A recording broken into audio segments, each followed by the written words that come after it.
Hello, everyone. Hi, Liam. We're here, take two. Sorry we couldn't be here yesterday. We had a bit of an issue with our flights. So thank you to the festival for allowing us to continue on with the conversation today.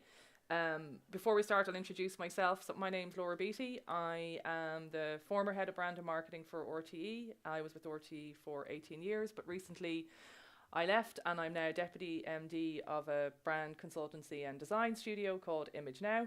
And so I suppose in terms of this conversation, I have the lucky position of kind of the context of the narrative from both being inside PSM, but also from an outside perspective, and particularly in terms of kind of brand strategy and marketing and growth.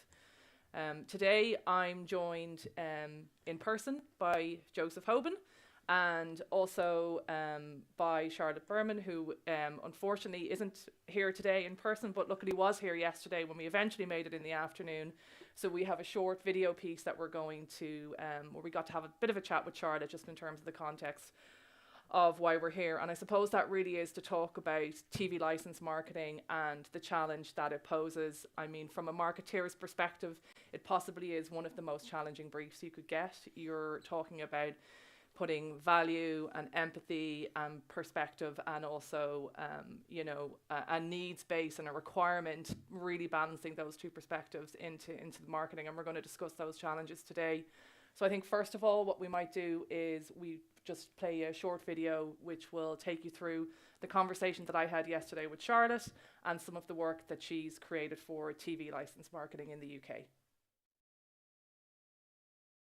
Charlotte, thanks so much for taking the time to sit with us and record. I know it's a shame you can't be here in person today or tomorrow, but it's really great that we're going to get to have some of the conversation just to discuss your approach. I've already introed you at the top of the session, so we might just get into some questions if that's okay. Yeah. For tomorrow. So just maybe before we look at some of the amazing creative that you're going to show us today, can you talk a little bit about, I guess, we when we think about the TV license, we think about the challenge of marketing an entity like the TV license, like, as the title of the conversation is, it is kind of marketing the unmarketable. And, do you think it is inherently unmarketable? I mean, I can't say it's inherently unmarketable because that's literally what we've done at Red Bee. But no, I think what it is, and what I love the title of the session actually, because it's the TV license. It's just not sexy or cool, when you first say it. And but it's not unmarketable at all. In fact, it's actually been, I think, one of the best projects I've worked on recently, in terms of taking a brief like something like this. And the strategy of the TV license has really, really evolved over the last kind of 20 years. Now, I've only worked on it for the last kind of 2 years or so. But when you think back in the UK, it used to be all about enforcement. There used to be so much of a TV license evasion in the UK. No one was paying it. And there was much more of an enforcement-led messaging, which we might see later through RT's approach. But that has resided with quite a negative connotation over the years. And so actually we've had to work really hard to change that narrative. And now the strategy is much more around showcasing the value to the audience of the TV license, and the fact that great TV brings people together, brings that connection with friends and family. Live TV, funded by the TV license, is what people share. You don't get quite the same effect, I think, with a streamer where one person can watch a series sort of 6 months after another, and then you try and chat about it and the first person's forgotten what they even watched. But when you're watching something sort of stripped over 5 nights or weekly dropped or something, there's that real sense of excitement and like emotional connection, and that's what I think makes the TV license very marketable, and that's what we've really tried to draw out in this campaign. Great. And we're going to look at some of that creative in a few minutes. So you, in a way, what you're doing is you're kind of leaning into big brand storytelling in your campaign, would you say? Like a longer term play, perhaps? Yeah, I mean, these films are all part of a huge, big brand push, you know, big above the line piece of work. There's so much going on behind the scenes. Obviously, with something like the TV license, there's a lot of direct marketing as well. We actually at Red Bee also look after a lot of the consumer-facing videos. So some of the help videos, and if people need assistance on sort of how to set things up or how to defer their payments or what have you, which have a very different tone, you know. But these films in particular they really lean into TV as something that we all love as a nation. And, you know, they play off the fact that the TV license is really British-led in terms of talent, in terms of output, you know, again, compared to the streamers, which can be really quite American. And we've really tried to lean into that and dive into the genres that we all love. It's something that we did 5 years ago with some spots that lasted for 5 years, and now we've kind of tried to apply the same sort of longevity to what we've done now. So yeah, really excited. They have a lot of rewatchability, which is really nice. Great. And we're going to take a look at some of those spots now.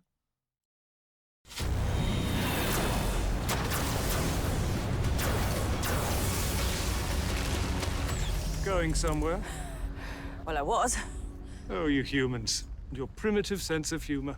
On Zarachnia, we experience laughter and fury at the very same time. Well, then you'd love our soap operas. Nothing brings us together like great TV. And a TV license lets you access this emotional roller coaster. No, she is your mother, you fool. Oh. A TV license for all TV channels and BBC iPlayer.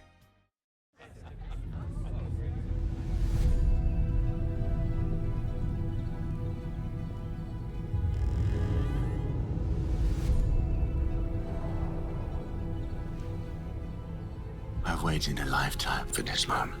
Me too. It's about time you won some silverware. Nothing brings us together like great TV. It's half a yard. What a goal that is. You know, with the TV license, you could access live programs for all eternity. If you'll let me. 19 years old, he scores in the cup. A TV license for all TV channels and BBC iPlayer.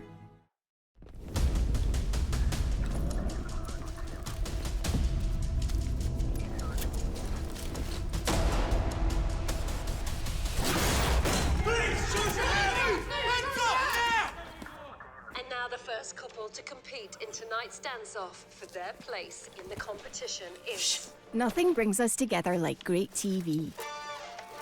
Only a TV license gets you access to a shoulder shimmy like that. Such a splendid celebration of sequins. A TV license for all TV channels and BBC iPlayer. Yay, courier. Yeah, the courier, sir. Get your courier. I beg your pardon, miss. I was called by news of this here show with double crossings and murders. Why, Father, that's the one you delight in. Well, really? You must join us this evening. Nothing brings us together like great TV.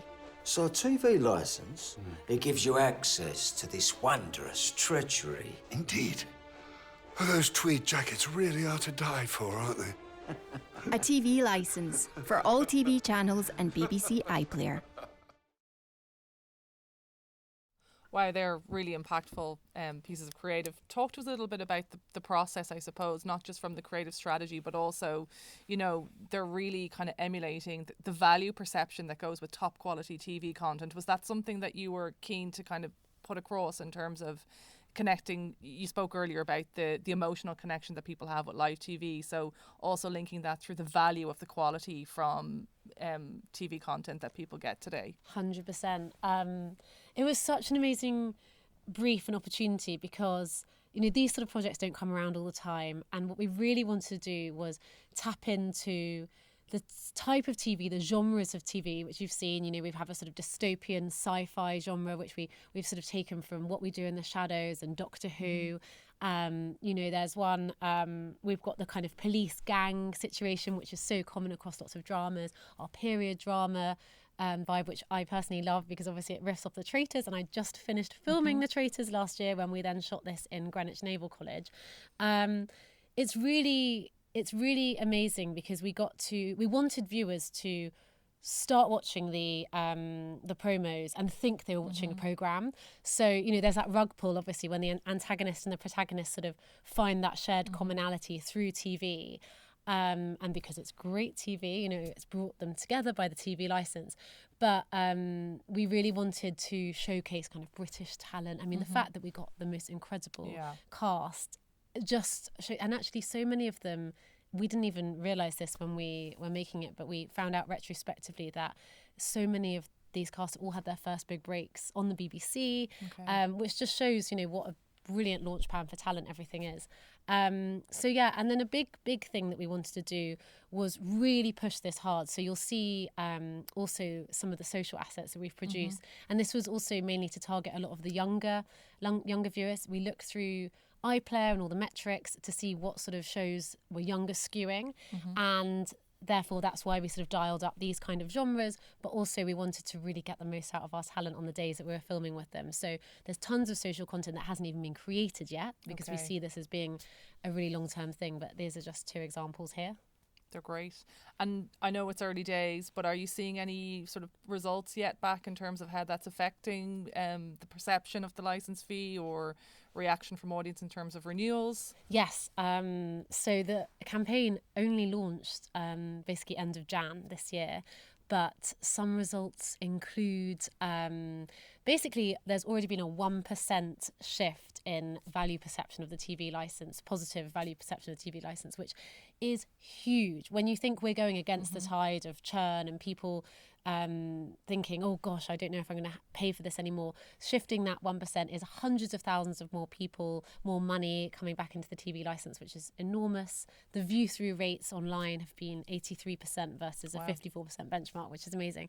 And the other stat that I have is that this is the first time these spots have been shown on iPlayer, or a TV licence campaign has been run on iPlayer.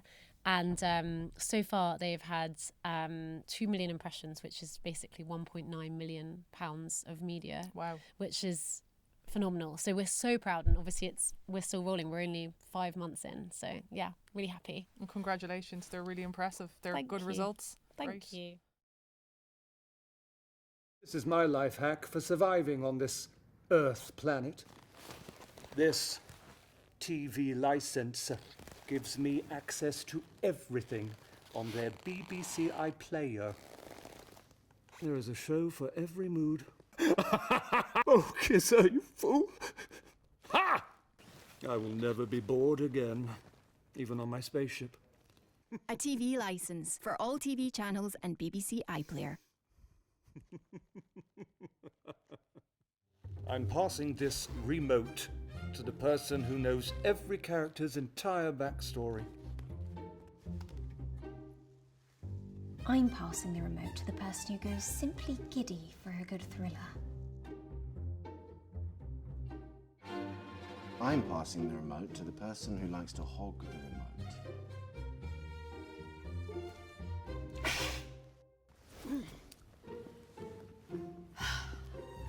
I'm passing the remote to the person who's always light years behind. A TV licence for all TV channels and BBC iPlayer. Charlotte, looking ahead to the future, what do you think the role of marketing and brand will play in future-proofing the licence fee and public service media in a post-trust, post-linear world where streamers are becoming increasingly dominant? Yeah, a big role. I think brand and marketing is so important. I mean, I'm just here talking now as a consumer, because as a consumer, and maybe you're the same, we tend to follow the content, you know, and I am probably someone that everyone hates, where I do unsubscribe from one streamer and subscribe to the next, and I follow the big shows as and when they come out. I'm quite mainstream in that way. But I think what the TV licence and covers, you know, which is more than 500 channels, live sport, iPlayer, everything, it's so much, and communicating that for all our younger audience that's coming through and growing with it is going to be so important. And you know, in an age where there are so many streamers, I think we all keep saying, oh, we can't go on like this with so many different subscriptions. One person's going to buy out the other. I think it's just so important to communicate the brand message, the value of that shared power of connectivity that the TV license brings, and just keep that underpinning us as a nation. And I think, I'm just super proud because I think this campaign really takes huge steps in doing that and building that brand affinity.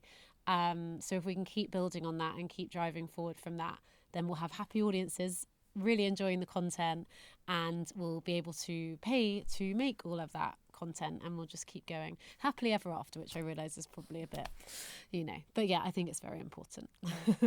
Thanks, Charlotte. That was brilliant. Is there anything else that you'd like to add that we didn't get to touch on in terms of the questions that we were chatting about there? Only that I would say one really nice thing that's separate is just that from my experience of being in the Traitors, I have had lots of people come up to me and say how much they've enjoyed it.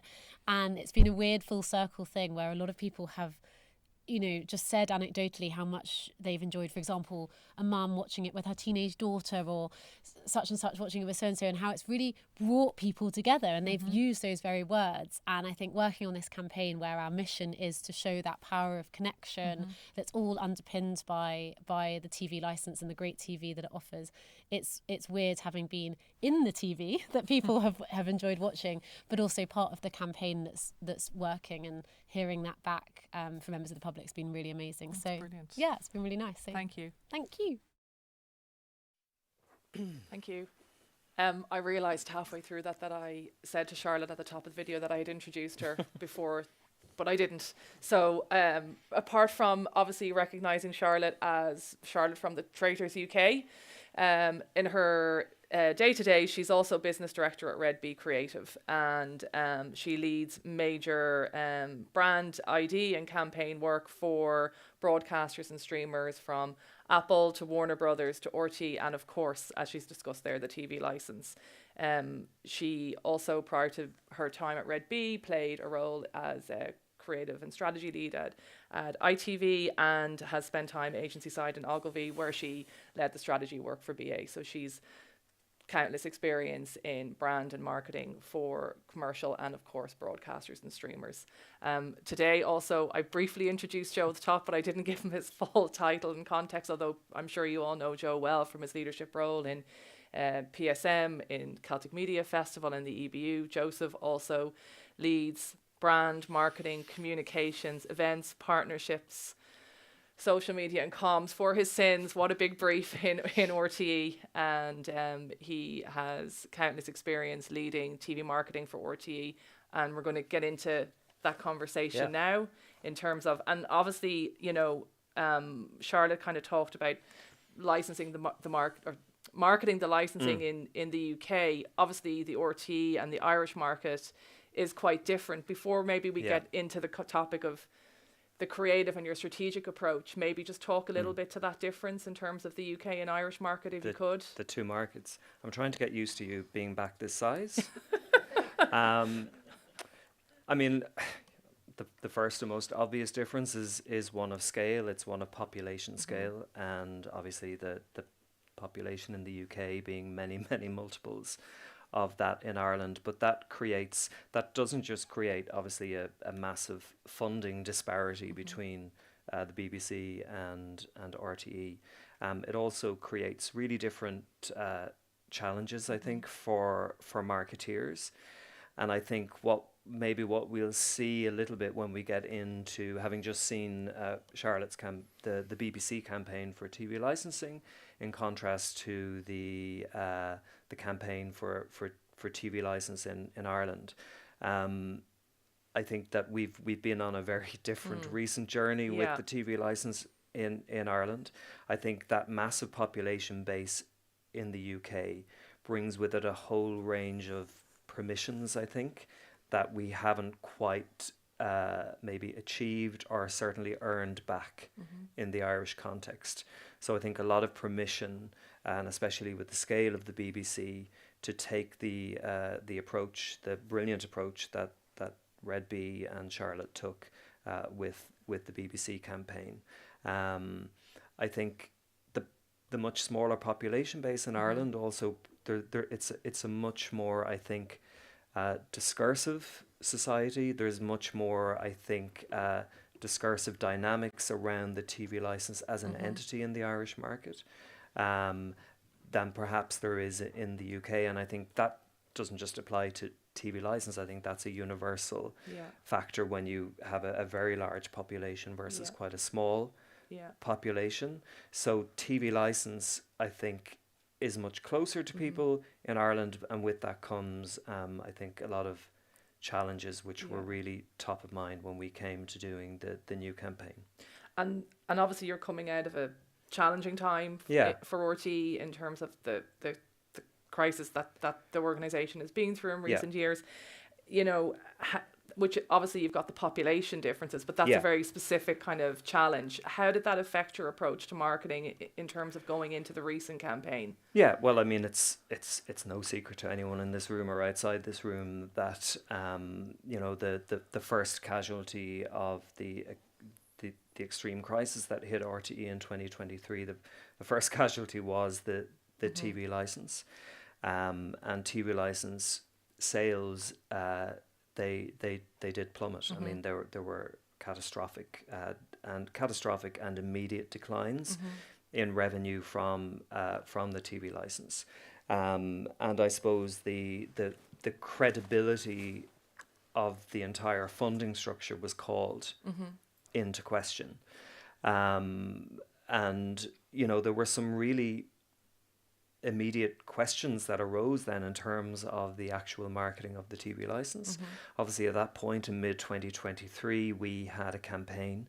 We had a double-stranded campaign running. We had an evasion compliance campaign running on behalf of Government of Ireland, which we make, and then we had a public value campaign running as well to showcase what people get for the TV license. We continued to run the public value campaign for a while, but the evasion campaign, there was in a consultation with the department, there was a decision then to remove that campaign off air. I suppose in the immediate kind of firestorm of the crisis, because it felt tone deaf to be running them. I think as things eased toward the latter end of that last quarter of 2023, we weren't in a position then, and I suppose I should say for context, at that point there was significant discussion around the actual funding mechanism itself. And whether a TV license as a funding mechanism will continue or would it be replaced. So there were a huge amount of variables which essentially really meant that we could not create a new campaign. So it was really between a rock and a hard place in terms of what to do. So we introduced some amendments to the existing campaign. We introduced some thank you messaging. And really then we were kind of in a holding pattern with the marketing campaign. I would say right up until the funding resolution in Q3 of 2024, when finally there was some clarity around the TV license as a mechanism, some security. Okay, this funding system is remaining in place for the foreseeable. So with that clarity, then we set about thinking, well, what do we do now in terms of marketing the TV license? So in a way, you had that need to rest that existing creative, and that pause gave you, obviously there was an immediate response that had to be dealt with, and then a little bit of time to go, okay, well, how do we go out about this again, maybe in a new way? What was your brief then, you know, in terms of approaching that new campaign? The brief was interesting. So first of all, I suppose the brief came from me as head of marketing, but we worked with my internal creative services area. So we didn't go out of house. We actually kept the creative development in-house, which I think was the right thing to do at a very sensitive time. And really, I suppose what was at the heart of the brief was the TV license is here to stay. It is how public service media is funded in Ireland. We need to reintroduce people back to this concept. There was, I suppose, a lot of concern around the tone that we took, and certainly not appearing to be tone deaf. So apart from the fact that we would quite simply never have the budget to make something like that, even if we did have the budget to make something like the BBC TV licensing campaign, it absolutely was not the right time. Yeah. It was not the right time to go out with a blockbuster campaign. So the brief was really to bring TV license back into the marketplace, to kind of re-register it with people, and potentially, it was suggested in the brief to look at the idea of introducing humour. Okay. And I suppose accepting as a baseline fact that people hate the TV license, because a lot of previous campaigns in Ireland had worked on trying to, I suppose, turn around the dislike of something that people feel is kind of a stealth tax, to kind of, reorientate how people feel about it. And we're still trying to do that in the new campaign, but I suppose what we're going in with is an acknowledgement that, look, we know that you don't like it, but it's the law. So I should say that this first campaign is an evasion and a compliance campaign on behalf of the Government of Ireland. There is a public value campaign as well, but this one is purely about compliance. And some risk taking a humour approach, particularly coming out of the period that you were in, and to your point, like striking the tone right. Was that something? Was that a difficult sell internally, or what was your perspective on that? Like to take that risk of going down a humorous path. I don't think we had any other option, to be honest. I think, it wasn't credible or tenable to go out with a kind of a big blockbuster campaign. It wasn't credible or tenable to go out as if nothing had happened. So we needed to, I suppose, gently address it, that there had been a crisis, that people were thinking differently about the TV license, but it is the law. You do have to have one. And we haven't completed our research on it. In fact, I've got a research group right after this session. But anecdotally, we're certainly there hasn't been any pushback on the campaign. There's always nervousness about pushback on a campaign, but early indications are that people are positive around the campaign. It's not directly attributable to the campaign, but at the height of the crisis, we run a brand tracker off a quite a large sample base that we run, as you know, it reports at the end of each quarter, and it's a very, very big survey where we track a whole range of value metrics. The one that I have been looking closely at since the crisis dawned was perceptions of the TV license as being of value. At the height of the crisis, the perception of the TV license as being of value went down to 19%. So only 19% of people felt that the TV license offered value for money. The latest survey, which came out, which we got 3 weeks ago, saw that go back up to 41%. So from 19 back up to 41. Obviously, I'd love to say that's all down to this campaign. We know as marketeers, you multiple can't really factors, make that attribution. It is multiple factors, but it was a significant bounce back to go from less than 20% back up to over 40% in that time frame. Time frame. So hopefully that will continue. This might be a good point for us to take a look at the work. We might play those, please.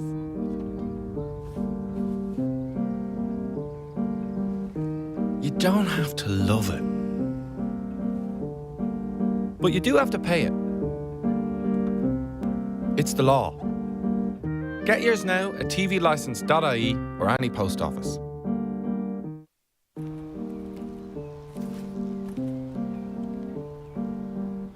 You don't have to love it, but you do have to pay it. It's the law.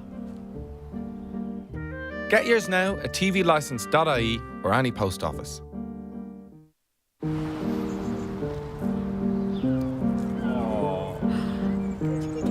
You don't have to love it, but you do have to pay it. It's the law. Get yours now at tvlicence.ie or any post office. I still get nervous every time they play that someone's going to shout or throw something. They're great. I love the wallet one, the middle one that played. I think his performance is He's so really good. Yeah. There is a gentle humour that runs through them. And the tagline obviously is very specific in terms of how that came about. Obviously, as response to your brief. Are you running that? Is there an overarching kind of campaign approach, or? Yeah, absolutely. So there are 4 TV promos which, similar to Charlotte, they're running on RT linear services and on RT Player. They're running off of RTE as well. There's a really great radio campaign which is even funnier, and that's getting a huge amount of rotation. This social campaign, YouTube cut downs. So it's a fairly big campaign in media terms. It's a very, very small campaign in budget terms. We shot the entire campaign in one day. Very different production approach. In one house, using different rooms, different actors. So it was a very, very lean production model, which is important too in terms of the context. Like, there's a value. Not only are you talking about that's a Vader, you have a value piece, but it's also important that you're thinking about it from a value, from a production. So in terms to your point, you can't go out with a big brand film production piece, because that would raise questions. I mean, I think this is the first step towards that being journey. Able to do that at some point in the future. But I think for now it was important that the message was felt a bit more real. And but obviously on that point of value, there is a companion piece that runs with this. So there isn't just only a compliance thread running through your approach. You've got there is public service value campaign. There is a public value strand. I mean, obviously the main stakeholders in this campaign, well, apart from the audience, is the government department and An Post, who is the collection agent in Ireland. So for them, it's very, very important that compliance messaging is maintained, that people understand that if you have a TV, you must have a TV license. But what we consistently see in research is that people's general understanding of what the TV license funds is quite limited. I mean, it's called a TV license, so what the hell do we expect? There is fairly limited understanding that it funds radio services, that it funds programming of RT as well. That it funds the orchestra and a whole range of content. People tend to see it within a very limited kind of screen-based, and particularly TV-based. So there is a need to run a companion campaign that runs alongside, which is really a public value campaign. So we're in the process again. We did have some budget for this. We literally have no budget for the public value campaign. So that is made in-house. So there'll be 7 of those on each on a genre. So we have factual news, kids, arts and culture, Irish language. And they're clip-based promos, but even though they are only clip-based promos, we've worked with editor and some graphics people to try to give them a level of finesse to maybe raise them a little bit above what one would usually expect with a clip-based promo. And we've only finished 3 at this point. There'll ultimately be then a suite of 7, and they'll run in tandem with the compliance messaging. And again, I suppose this is part of that holding pattern. It's part of rebuilding that whole ecosystem, that public funding ecosystem back, bringing it back up to a level where people accept it as being in place now for a period of time and understand better the value that a twin comes track with approach it. essentially. Is there a replacement strategy around that? So when they play in break, will they deliberately Oh yeah, that's a nightmare that the TV traffic team in RT hate me for, but they look after all of that. We haven't had a clash. Okay. Will we take a look at them? Yeah. Támuid seo chun scéal ancient. Hello there, and you're very welcome to Prime Time. Chun Annalise Ionad. Upfront is back. Ea Isru. RT Investigates goes undercover. Agus Asgaga. Agus a Hort Hugatsa. I suspend the House for 15 minutes. Otter be. Omer be.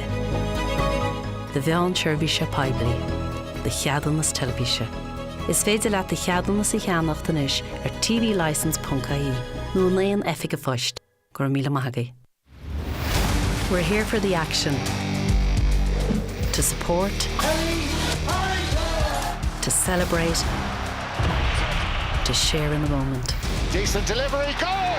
Evan Ferguson! Giving you a front row seat at the sports you love. Your public service media. Your TV licence. Get yours now at tvlicense.ie or at any post office. Thank you. We're here to shine a light. I've spent my life travelling the length of Ireland. To discover. I don't believe in God or religion. To explore.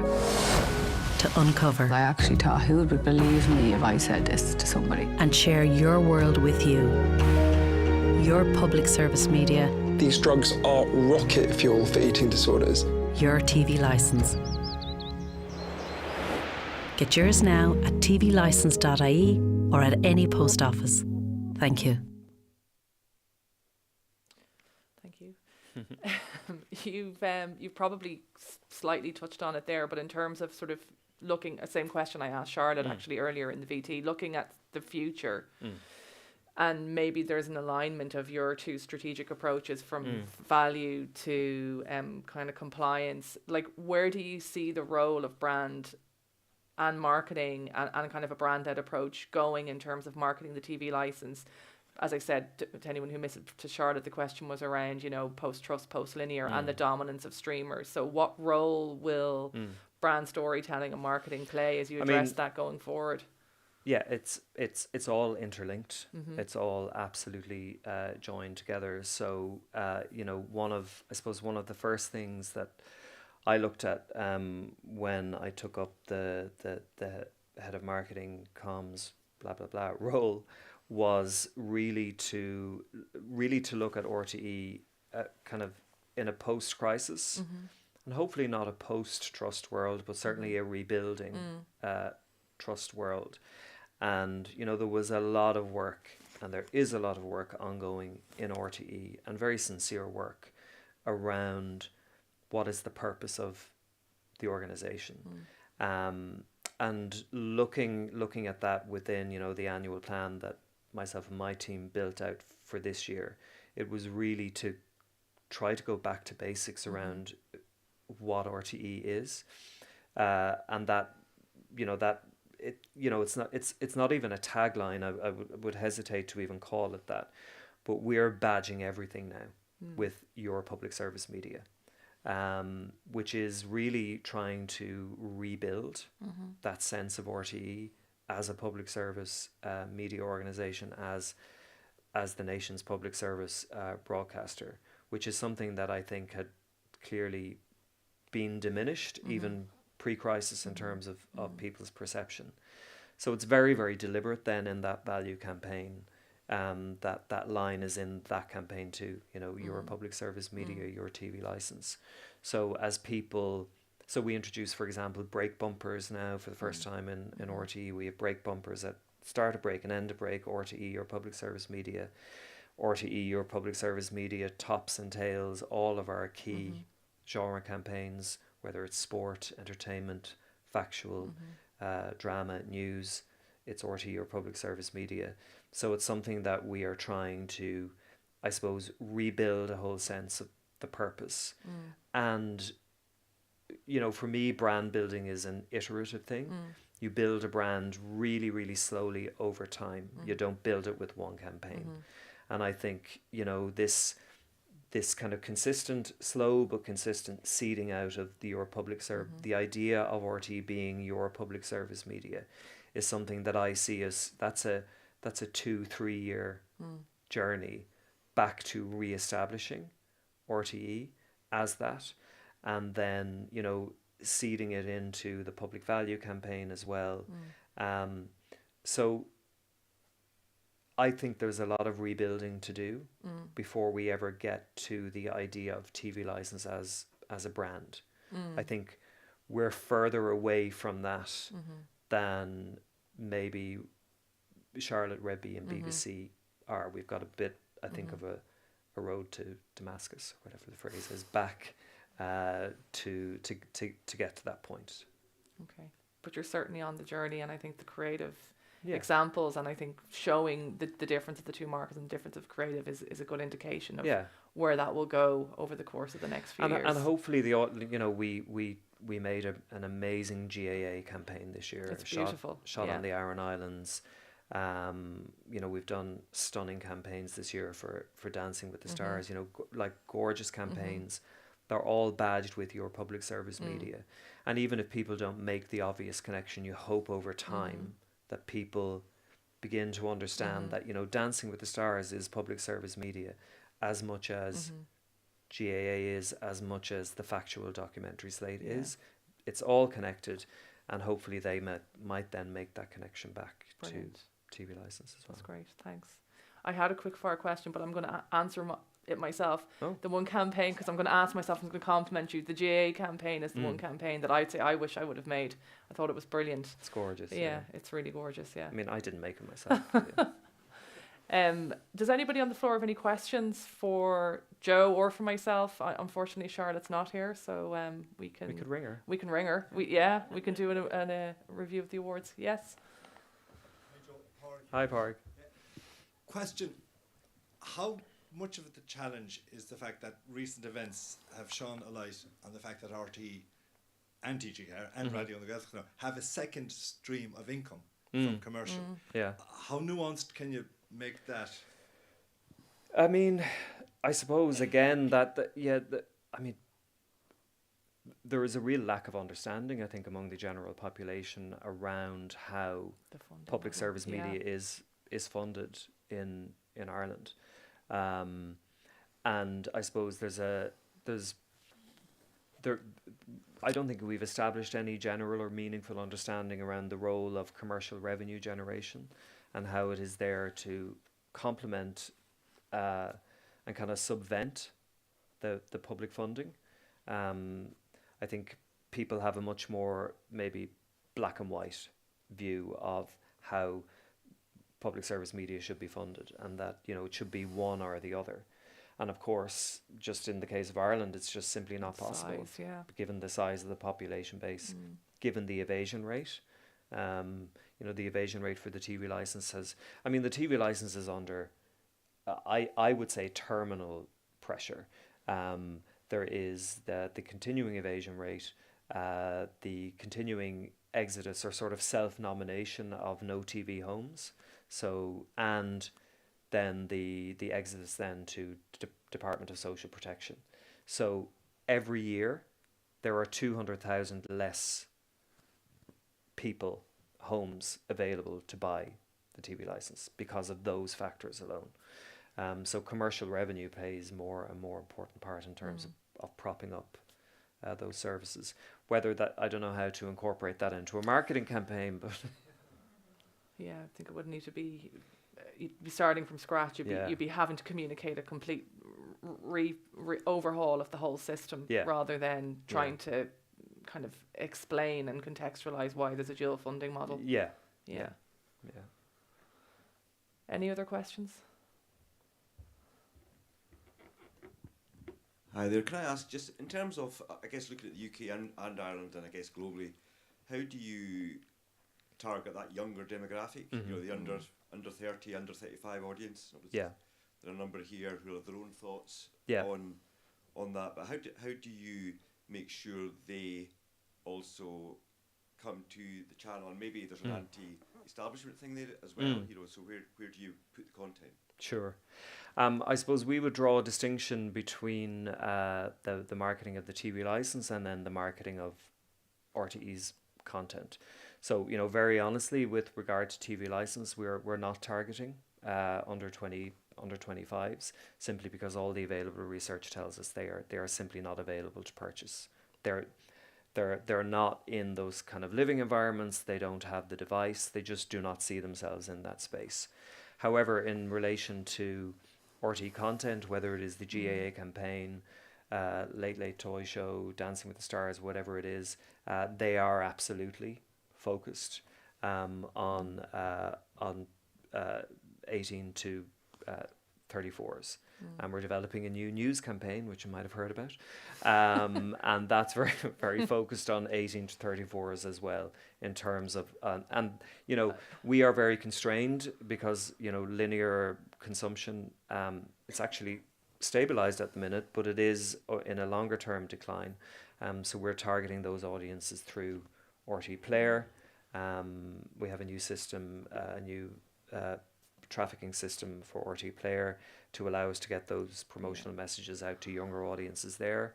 I mean, one of our biggest constraints is that we just simply don't have budgets for paid media. Our paid media budgets are minuscule. They're just simply not enough to make an impact. So we're very, very reliant on making a conversion with younger people in the 18 to 34 age bracket who are consuming content on RTE Player. Yeah, I think Charlotte actually touched on it probably in context of some of the choices that they made around the TV license marketing campaign for the UK.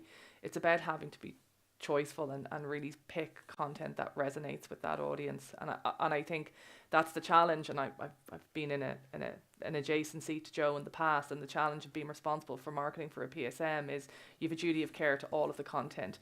But actually, if you're specifically targeting an under 35 audience, you have to be ruthless and you have to go, what's going to be the draw for them? What have we got that actually serves their need? They don't, like, look, at the truth is people are consuming content across a myriad of broadcasters, streamers, suppliers, legal, illegally. They want to know the content. So if you can bring them in through something that's relevant and engaging, and then you ladder them back up to that brand attribution, that's the gateway. Once you have them and they're going, okay, well, I know who this is from. It's RT. That's the PSM that's serving for me. That's your win. And then once they're in that world, that's when you try to cross serve them. But I mean, the big challenge is, you know, really discrete budgets competing with commercials who are spending, you know, multiples on media that are going to very much reach that audience at the right time and the right place. So it's a huge challenge. Yeah. So choiceful content within your campaign, and really laser focused marketing, media planning. Yeah. Very laser focused. Yeah. Any more questions from anybody? No? Well, I think thanks very much, Joe. Thank you. To Thank you, Charlotte, and thanks for having me back in a way.